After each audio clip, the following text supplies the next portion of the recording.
How to download videos in YouTube Kids. In this video, I'm going to show you how you can easily do it. First of all, open the application. So now I'm in my home page. Basically, this is the piece where you can find different videos and even browse through them.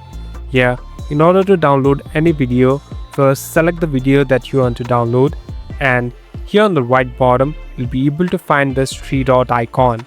Tap on this three dot icon, and here there's a section of download video. Now simply tap on download video, so it will take some time.